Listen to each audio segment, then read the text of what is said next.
Okay, so before I start, if you haven't yet seen the first part of this 3-part series, where I talk about potential returning base monsters, go do yourself a favor and watch that video before coming here and watching this one, as it will allow you to better understand what I am suggesting in this part.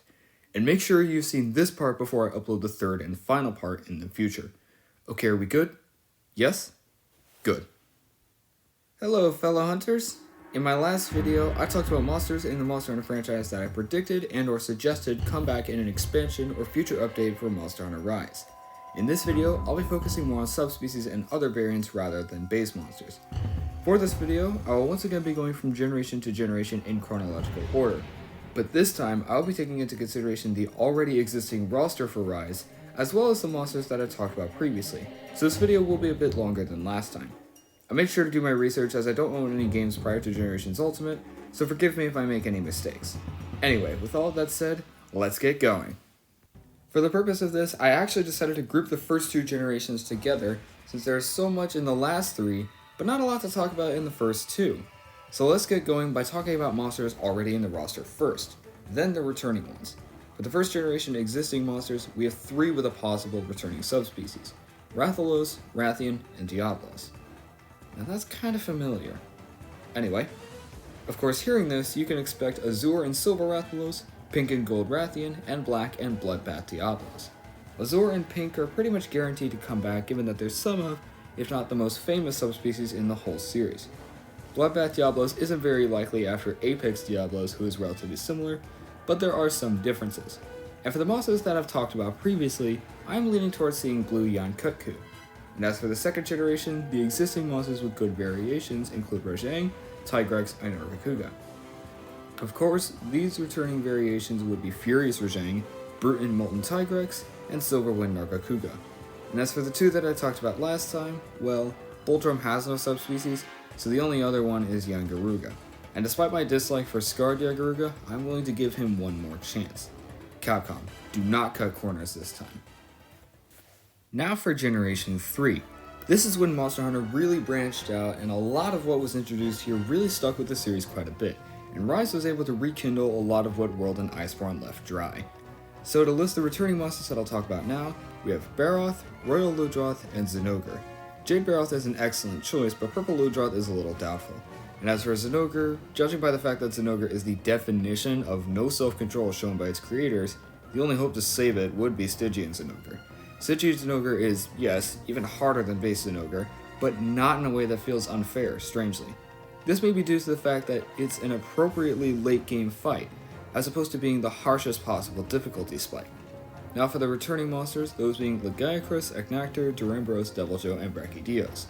The suggestions I have for returning subspecies are as follows: Glacial Acnactor, Abyssal Lagiacrus, Ivory Lagiacrus, which I will talk about again near the end, Rust Durambros, who is also kind of doubtful, Savage Deviljho, and Raging Brachydios. I mean, we might as well have as much of Brachydios as we can, since he's kind of desperately needed. Now for the 4th generation. This is the generation that hasn't gotten a lot of attention since GU, and due to this segment isn't really about the existing monsters, since the only one is Mizutsune, who could be leading us to Soul Seer Mizutsune. Nah, this is more about the returning monsters more than anything, since there are so many. As I mentioned last time, there are quite a few. These include Tetsukabra, Zamtrios, Quechahuacha, Najarala, and the remaining Fated 4 members. Tetsukabra's variants would be Berserk and Drill Tusk Tetsukabra, and Zamtrios would have Tiger Stripe Zamtrios. Quechahuacha would be with Ash Quechahuacha, and Najarala would be with Tidal Najarala. But as for the Fated 4, there would most likely be Acidic and Hellblade Lavinus, Elderfrost Gammoth, and Bolt River Astalos. However, I have an idea for an oily subspecies for Gammoth, a metallic subspecies for Astalos, and a pretty sweet subspecies for Mizutsune. If you guys want to hear me talk about those and some more ideas for new subspecies I have, let me know in the comments below. And if you have ideas of your own, feel free to tell me so we can brainstorm ideas together, because some of my ideas I'm not super proud of. And lastly, once more, the 5th generation, where it all started for me back with World and what leads to me to be a Monster Hunter pseudo-veteran today. For existing monsters, we have Puki-Puki, Tobikadachi, Anjanath, and Basilgeuse. And this, of course, would lead us to Coral Puki-Puki, Viper Tobikadachi, Fulgur Anjanath, which is the best subspecies yet, by the way, and Seething Basilgeuse. As for returning monsters, we have Halumu, Legiana, and Odogaron, which opens the door for Nightshade Halumu, Shrieking Legiana, and Ebony Odogaron. Now is the moment that I alluded to last time and also this time. A turf war between Ivory Legiacris and Ebony Odogaron. A turf war many people have talked about. A turf war between light and darkness, between good and evil. What sort of purpose does this serve? Well, actually, I guess we will have to find out another day. One last thing I would like to bring up before closing this video out is Elder Dragons.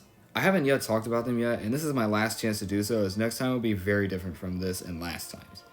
I don't know about you, but the Elder Dragons in Rise have been very lackluster for the most part. I've brought up cutting corners and lack of self-control earlier in this video, but 3 of the 4 normal elders, excluding Ibushi and Narwa, have shown examples of one or both of these issues. Or something else entirely.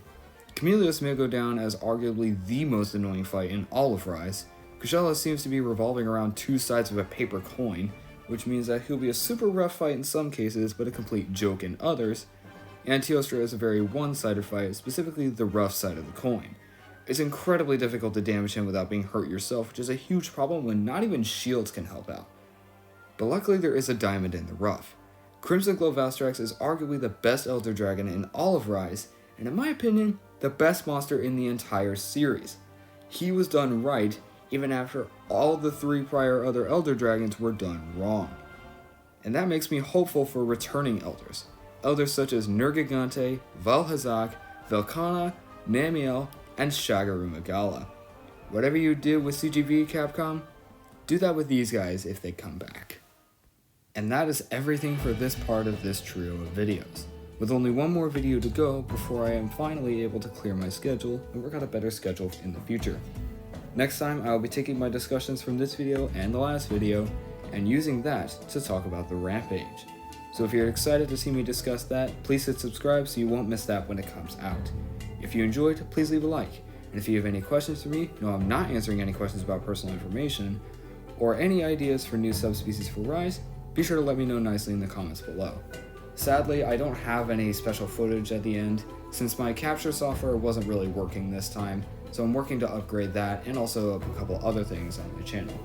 If you didn't notice, I have a brand new avatar, and this one is much higher quality than last time. So I'll be using this guy for a very long time, and I'll also maybe be making a new logo. Maybe I don't actually use my avatar as my logo next time. That's everything for now. See you in the Stronghold for the next video.